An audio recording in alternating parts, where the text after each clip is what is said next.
The silence in my house had a different texture that night. It wasn't the peaceful quiet of a man content with his life. It was a heavy, waiting silence. I was in my armchair, the one my late Helen always said was my throne, just watching the shadows stretch across the living room.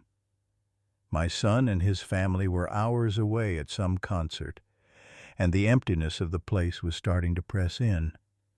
That's when I heard it.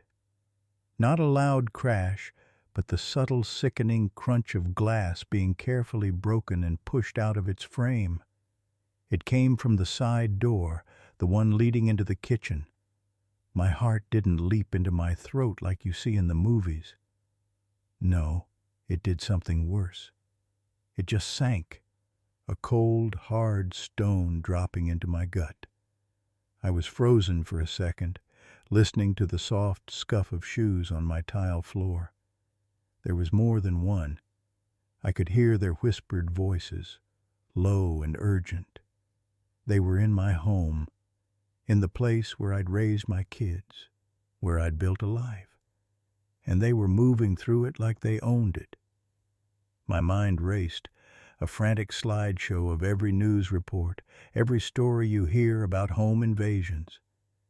But this wasn't a story anymore. This was the smell of my own fear, sharp and metallic. My first stupid instinct was to stand up and yell, to confront them.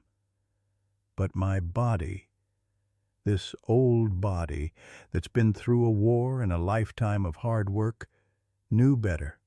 It knew that pride gets you killed. I stayed perfectly still, my breathing so shallow I thought I might pass out. I could see the beam of a flashlight cutting through the crack under the door, sweeping across the hallway. They were methodical, searching. I heard a drawer in the kitchen slide open, the clatter of utensils. They were so close. I had to make a choice, be a hero and likely end up dead, or be smart. I slowly, so slowly it felt like an eternity, slid out of my chair and onto the floor, using the bulk of it as a shield. I pulled my cell phone from my pocket, my hands trembling so badly I could barely dial. 911. I pressed the phone hard against my chest, muffling the sound as the dispatcher's voice came on, a tiny, tinny lifeline in the crushing dark. I whispered my address, my words barely audible. "Intruders, in my house. Please hurry." I didn't hang up. I just left the line open, a silent witness to whatever was about to happen next. I was trapped in my own living room, listening to the ghosts of my past be violated by strangers, praying that the sound of my own pounding heart wouldn't give me away. The silence in my house had a different texture that night. It wasn't the peaceful quiet of a sleeping home. It was a heavy, waiting silence. I was in my armchair, the TV on low, just for the company. My son and his family were up in Michigan for the weekend, and the house felt too big for just one old man. That's when I heard it.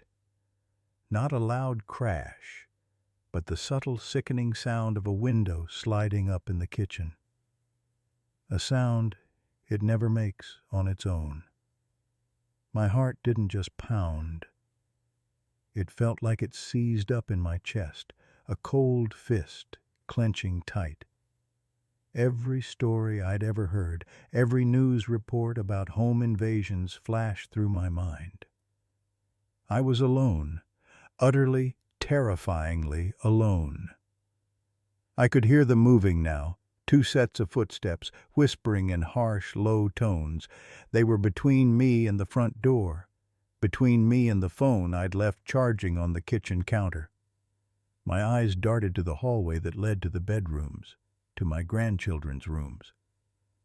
A fresh, sharp fear cut through the initial panic. What if they started ransacking the place? What if they went into my grandson's room with his Little League trophies, And his piggy bank? The thought of their filthy hands in that sacred space lit a fire in me that the fear had been trying to smother. I wasn't just a scared old man in a chair anymore. I was a grandfather. This was my castle. I pushed myself up, my knees protesting, my breath held tight in my lungs. I moved not like a 78-year-old with a bad hip, but with a purpose I hadn't felt in years. I didn't head for the back door. I turned and moved silently toward my bedroom. My service 45 was in the lockbox in the closet. The weight of the cold, heavy steel in my hands was more familiar to me than my own reflection. It wasn't about being a hero. It was about being a deterrent. It was about making sure the only thing those men took from this house was a lesson. I stood in the dark of my bedroom doorway, the gun held down at my side, and I took a deep, steadying breath. I could hear them opening drawers in the living room, their greed making them sloppy. I knew I had one chance to get this right. I had to be loud. I had to be firm. I had to sound like I owned every square inch of the darkness around me. I thought of my family, of the life we'd built here, and I found my voice. It's a terrifying thing, realizing your home is no longer safe. But it's a powerful thing to realize you're still its protector.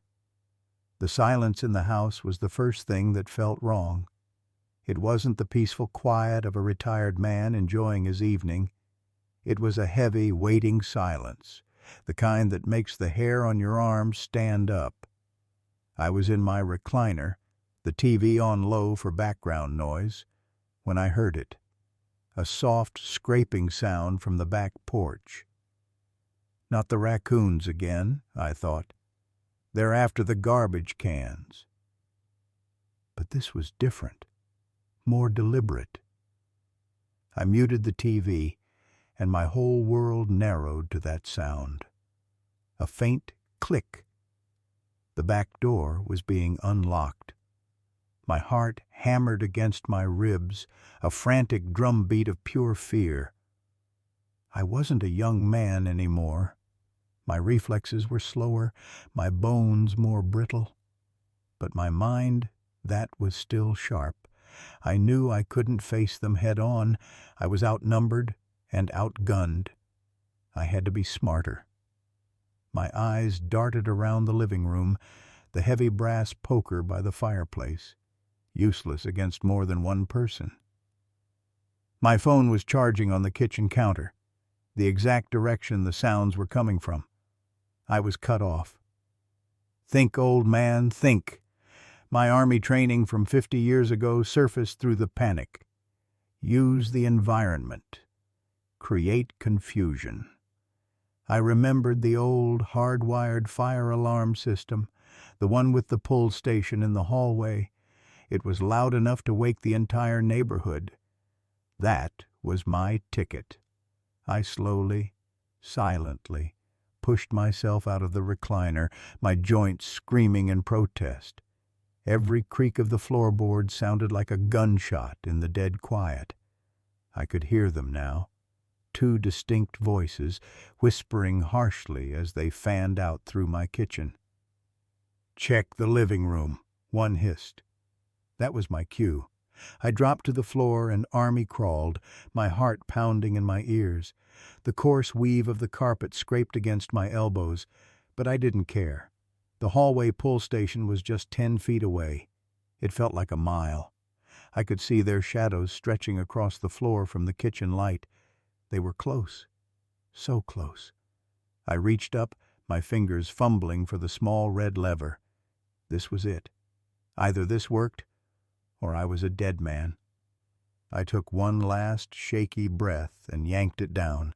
The sound was instantaneous and deafening, a high-pitched, relentless shriek that filled the entire house.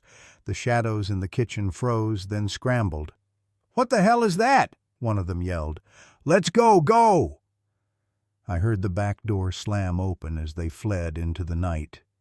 Their mission aborted by a screaming siren and the quick thinking of an old soldier who refused to be a victim. It just goes to show, your greatest weapon isn't always strength. It's the wisdom to know when to make a lot of noise. What would you have done in that situation? Let me know in the comments, and subscribe for more stories about everyday heroes. The first sound I heard wasn't the door being forced. It was the soft, distinct click of the deadbolt turning from the outside, a sound that should have been impossible. My heart, this old, tired thing, just froze in my chest. I was in my favorite armchair, the one with the worn-out spot where my elbow rests, watching some old western on the TV. But in that instant, the gunfights and the dramatic music faded into a dull hum. Every sense I had left sharpened to a razor's edge. I didn't move a muscle. I just listened. 2 sets of footsteps, heavy, but trying to be quiet. They moved through my kitchen, the linoleum creaking under their weight in a way I knew all too well. I could hear one of them opening the junk drawer, the one filled with takeout menus and spare batteries. The sheer, casual violation of it sent a hot flush of anger through the cold fear. This wasn't just a house to them. It was a container for things to take. My things.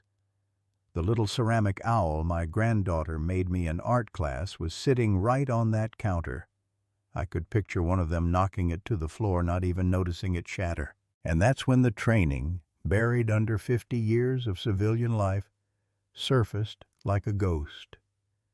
My breathing slowed, my vision tunneled. I wasn't just an old man in a chair anymore. I was a calculation. The fireplace poker was 10 feet away, too far. My old hunting rifle was upstairs, cleaned and useless in its locked case. The phone was on the coffee table, but the beep of the keypad would give me away. I was trapped in my own living room with nothing but my wits and the knowledge that these men had no idea who they were really messing with. I made a decision then. I wouldn't be a victim cowering in a chair. I used the one advantage I had. They thought I was weak. They thought I was just a helpless old man. So I let my voice tremble. "Who's there?" I called out, making it sound thin and scared. "Is someone there?" The footsteps stopped. I heard a low, confident chuckle. That was the reaction I was hoping for. Underestimation is a deadly mistake. I slowly, quietly reached for the one thing within arm's reach that they'd never see as a weapon. The heavy, solid brass base of my old table lamp. The cord pulled taut, but it didn't make a sound. I wrapped my fingers around the cool, familiar metal, and I waited. Because when you're in a corner, the only way out is through. The silence in my house had a different texture that night. It wasn't the peaceful quiet of a man content with his life. It was a heavy, waiting silence. I was in my armchair, the TV on low, just for the company of another voice.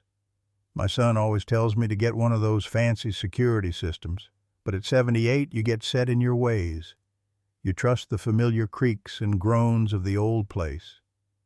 But that night there was a new sound, a soft metallic scratch at the back door. It wasn't the wind. A lifetime of working with your hands, you learn the music of metal.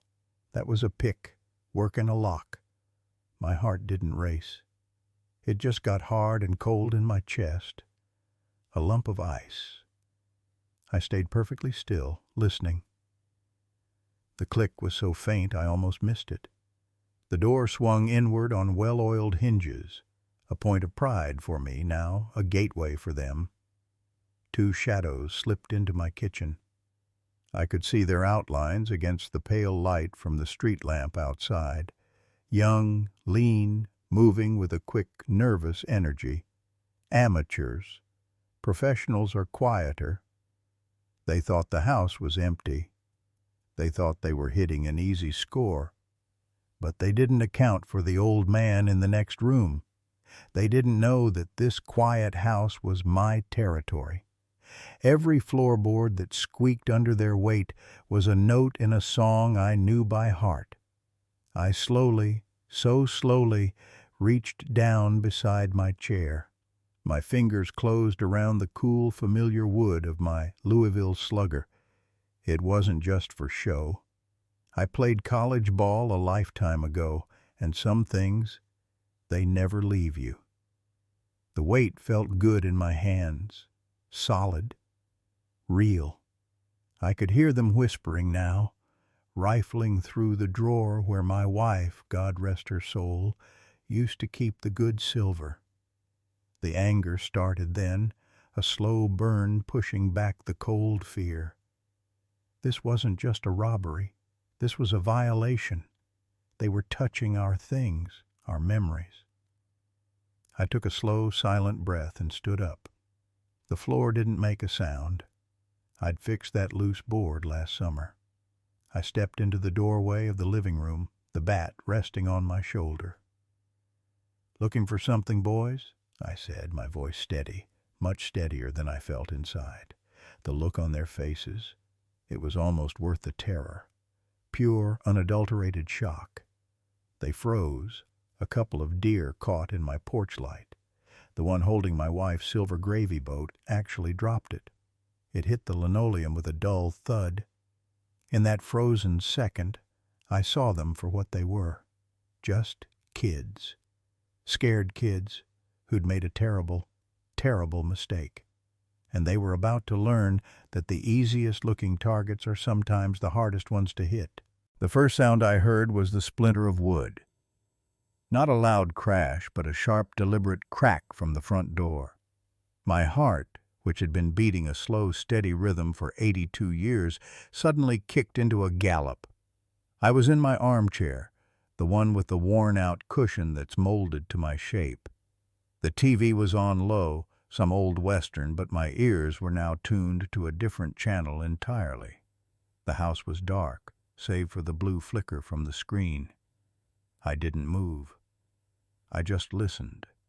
Heavy footsteps, 2 sets, moving quick and quiet through my living room. I could hear them whispering, their voices a harsh, greedy hiss in the silence of my own home. They were opening drawers, rifling through the cabinet where I keep my good silverware, the set Martha and I got for our wedding. Every rustle, every clink of metal felt like a violation.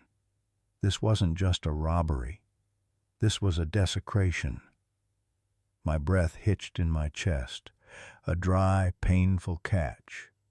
I thought about the panic button on my medical alert pendant, but it was on the coffee table a whole 10 feet away. It might as well have been a mile. I was trapped in this chair, a sitting duck in my own living room. Fear, cold and sharp, started to climb up my spine. But then, something else stirred underneath the fear. A slow, simmering anger. This was my house. I've paid the mortgage on this place for 55 years. I raised my family within these walls. I held my wife's hand as she took her last breath in the bedroom down the hall. And these punks thought they could just walk in and take what was mine. My eyes, adjusted to the dark, drifted to the hallway, to the closet door. And I remembered what was inside. It wasn't just coats and old board games in there. Tucked away in the back, behind a box of Christmas ornaments, was my old friend, the one I hadn't seen in years, but whose weight and cold, familiar steel I could still feel in my hands. The one I'd promised my daughter I'd gotten rid of. A calmness, colder and more certain than the fear, washed over me. They thought they were hunting an old, helpless man. They had no idea what was waiting for them in the dark. Stick around, because what happened next is something you have to hear to believe. And if you've ever felt that primal need to protect what's yours, I want you to tell me in the comments what you would have done. The silence in my house was always a comfort, a familiar blanket I'd wrapped myself in since Martha passed. But that night, the silence broke. It wasn't a loud crash, more like a series of careful, deliberate clicks and creaks from the front door that didn't belong. My heart, this old, tired engine, kicked into a rhythm it hadn't known in 20 years. I was in my armchair, the TV on low, but my ears were straining, tracking the soft footfalls moving through my living room. 2 sets, maybe 3. They thought they were being quiet, but an old house talks to you if you've lived in it long enough, and it was telling me we had company, uninvited company. My first thought wasn't for the silver or the TV. It was for the framed photos on the mantel, for Martha's porcelain figurines she loved so much. Rage, cold and sharp, cut through the fear. This was my home, the home we built, and these boys, and they sounded young, thought they could just walk in and take what they wanted. I felt my hand tighten around the arm of the chair, my knuckles white. I had a choice right then. I could be the frail old man they probably expected, or I could be the man who stormed the beaches of Normandy and survived 3 tours in Korea. I stayed perfectly still, my breathing shallow. I let them think the house was asleep. I listened to them ransack the downstairs, their whispers sharp and greedy. Every thud from a drawer hitting the floor, every clatter of something precious being tossed aside was a fresh cut. But it also told me where they were. The leader was in the kitchen, his buddy was in the den. They were getting confident, sloppier. That was my opening. I didn't have a gun, not anymore. But I had the dark, and I had 60 years of knowing every inch of this floorboard, which ones groaned and which ones were silent. Slowly, so slowly, it felt like time itself had thickened. I pushed myself up from the chair. My joints screamed in protest, but I ignored them. The fire poker was by the fireplace, heavy and solid in my hand. It felt familiar, like an old friend. This wasn't about being a hero. This was about sending a message. You don't get to violate a man's sanctuary. You don't get to disrespect a lifetime of memories. I melted into the shadows of the hallway, my back against the wall, waiting. The floorboard by the archway to the den creaked exactly when I knew it would. He was coming my way, and he had no idea the storm that was waiting for him in the dark. The silence in my house had a different texture that night. It wasn't the peaceful quiet of an old man dozing in his recliner. It was a heavy, waiting silence. I'd just turned off the TV, the glow from the screen fading, when I heard it. A soft scraping sound from the back porch. Not a raccoon in the trash cans. This was deliberate. My heart, this old tired thing, started thumping against my ribs like it was 20 again. I didn't move a muscle. I just sat there in the dark, listening. My eyes went straight to the corner of the living room, to my old service rifle mounted on the wall, a relic from a different life. But my real weapon was right here, in my head, 60 years in this house. I knew every creak in the floorboards, every sigh of the pipes. And right then, the floorboard in the kitchen, the one that groans like an old man getting out of bed, it groaned. Someone was inside. My mind split in 2. One part was pure, cold fear, screaming that I was a frail old man alone in the dark. The other part, the part that had landed on a beach in Normandy, took over. It was calm, methodical. I wasn't just a target. I was the hunter in my own home. I slowly, so slowly, it felt like moving through water, reached for the heavy brass poker next to the fireplace. It was solid and cold in my hand.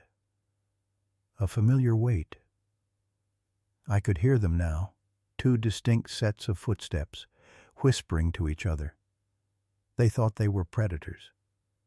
They had no idea they'd just walked into a trap laid by the original occupant. I knew they'd check the living room first. It's what everyone does. So I melted back into the shadows of the hallway, becoming just another piece of the darkness. I could smell them now, cheap cologne in the night air. I took a slow, silent breath. They were about to learn that some houses have teeth, and some old men have long, long memories. Stick around, because what happened next is something you have to hear to believe. The silence in my house had a different texture that night. It wasn't the peaceful quiet of a man content with his life, but a heavy, waiting kind of silence. I was in my armchair, the one my late Helen always said was my throne, just watching the shadows stretch across the living room. That's when I heard it. Not a loud crash, but the subtle, sickening sound of a window latch giving way in the kitchen. A sound so soft most people would have missed it. But when you've lived in the same house for 47 years, you learn its music. And that was a note that didn't belong. My heart didn't hammer in my chest like you see in the movies. No, it just went cold and still, a lump of ice in my ribs. I could hear them now, two sets of footsteps moving with a practiced, predatory quiet. They were whispering, thinking the old man in the next room was deaf or asleep. They thought they were hunters. They had no idea they'd just walked into a trap laid by a man who'd forgotten more about survival than they'd ever know. I didn't move from my chair. My hand just slid, slow and steady, down the side of the cushion until my fingers wrapped around the cool, familiar grip of my grandfather's old claw hammer. It wasn't a gun, but in close quarters, in the dark, it was a hell of a lot more reliable. I took a slow, silent breath, the kind I hadn't taken since my last tour overseas. The world narrowed down to the doorway arching into my living room. That was the kill zone. The floorboard in the hall creaked, the one I'd never gotten around to fixing. A shadow fell across the carpet first, long and distorted. Then he stepped into the doorway, a skinny kid in a hoodie, his eyes wide and darting around the dark room. He never even saw me, sitting perfectly still in the deep shadow of my chair. He took another step in, and that's when I made my move. I didn't stand up. I just rose, fluid and fast, the way my drill sergeant taught me a lifetime ago.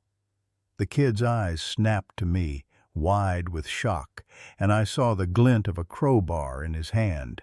But he was too slow. He was still deciding whether to be a tough guy or to run when my voice cut through the dark, low and steady, with a calm that surprised even me.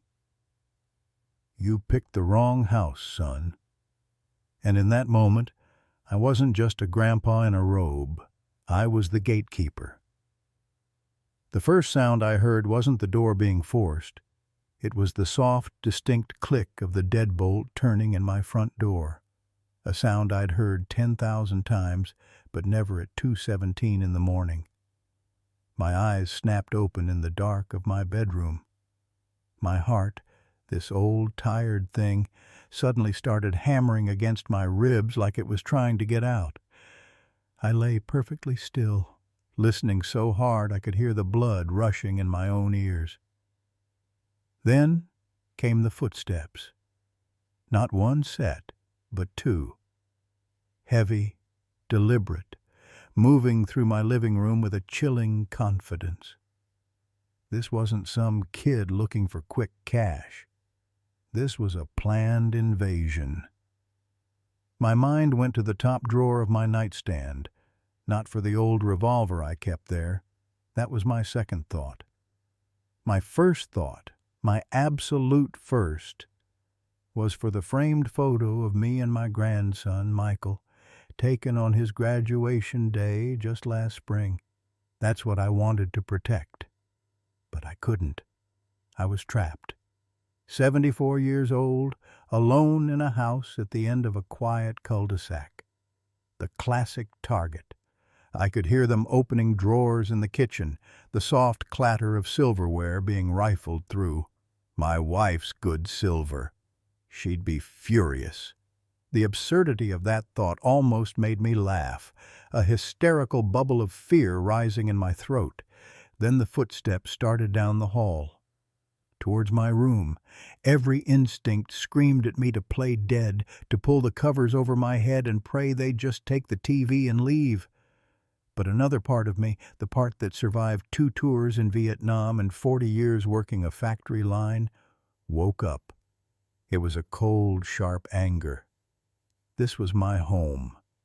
The home I'd paid for with a lifetime of sweat. The home where I'd raised my kids and held my wife's hand as she took her last breath. And these men thought they could just walk in and take what they wanted? My hand slid silently to the nightstand drawer. The cold, familiar weight of the steel was a grim comfort. I wasn't a hero. I was just an old man who refused to be a victim in his own home. The bedroom door handle began to turn. I took a slow, quiet breath, my finger finding its place on the trigger. The fight for my home was about to begin. The silence in my house had a different texture that night. It wasn't the peaceful quiet of a man content with his life. It was a heavy, waiting silence. I was in my armchair, the one with the permanent impression of my body, watching the fire dance in the hearth. My son and his family were hours away at some concert, and the emptiness of the big old house was starting to feel less like solitude and more like vulnerability. That's when I heard it. Not a loud crash, but the subtle, sickening scrape of a window being forced open in the kitchen. My heart didn't just pound. It seized in my chest, a cold fist clenching around it. All the old instincts, the ones I thought I'd left behind in a foreign jungle 50 years ago, roared back to life in an instant. My first foolish thought was to call out, "Who's there?" But my training, buried deep but never gone, silenced that impulse.